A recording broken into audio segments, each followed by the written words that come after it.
Group পর্বে সুইসদের performance ছিল চোখে পড়ার মতো। 3 ম্যাচে 2 জয় ও 1 ড্র, 7 পয়েন্ট নিয়ে বি গ্রুপের চ্যাম্পিয়নদেরকেই ধরা হচ্ছিল এই ম্যাচের ফেভারিট। আর সেটা এবারও প্রমাণ করে দেখালো মুরাত ইয়াকিনের শিষ্যরা। বিশ্বকাপে রাউন্ড অফ 16-এর দৌড়ে আলজেরিয়া যেন একদমই পাত্তা পেল না ইউরোপের এই দেশের কাছে। ম্যাচের শুরুতে দারুণ সুযোগ আসলেও কাজে লাগাতে ব্যর্থ হন আলজেরিয়ান মিডফিল্ডার হোসে মাওয়ার। মাহারেজের বাড়িয়ে দেওয়া পাস ঠিকঠাক পায়ে লাগাতে পারেননি। অবশ্য ম্যাচের প্রথম আঘাতের জন্য বেশিক্ষণ অপেক্ষা করতে হয়নি সুইসদের। 10 মিনিটে এমবোলোর গোলে সুইজারল্যান্ড এগিয়ে গেলেও পুরো কৃতিত্বই যেন মানজাম্বির। চলতি আসরে 3 বার জালে বল জড়ানোর পর এবারে ফ্রেবুক স্ট্রাইকার করলেন নিজের দ্বিতীয় অ্যাসিস্ট। ম্যাচের 25 মিনিটে আবারও সুযোগ আসে ইয়াকিন শিবিরে, তবে এই যাত্রায় ব্যর্থ হন অভিজ্ঞ সুইস ডিফেন্ডার রদ্রিগেজ।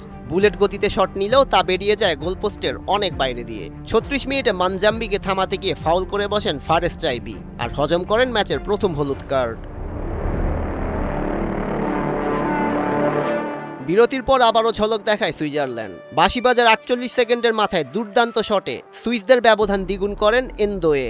ডান পায়ের নিখুঁত কোনাকুনি শটে লাল জার্সিতে 8ম গোল করেন এই নটিংহ্যাম তারকা। ম্যাচের 50 মিনিটে গোলের অনেকটা কাছেই ছিল আলজেরিয়া। বেলঘালির ক্রসে মাহারেজ শট নিয়েছিলেন ঠিক ডিরেকশনেই, তবে সুইস ডিফেন্ডারদের ব্লকে আটকে যায় সেই সুযোগ।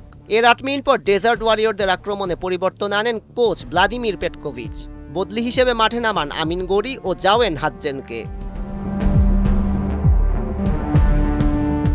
ম্যাচের শেষের দিকে ব্যবধান বাড়ানোর সুযোগ পেয়েছিল সুইজারল্যান্ড। বক্সের ভেতর এমবোলোর বাড়িয়ে দিয়ে পাস সোজা গোলকিপারের হাতে তুলে দেন ফ্যাবিয়ান রিডার। ততক্ষণে অবশ্য কাজের কাজটি সেরে ফেলেছিল 2-0 ব্যবধানে এগিয়ে থাকা জাকার দল। শেষ পর্যন্ত কাঙ্ক্ষিত জয় নিয়ে মাঠ ছাড়ে সুইজারল্যান্ড।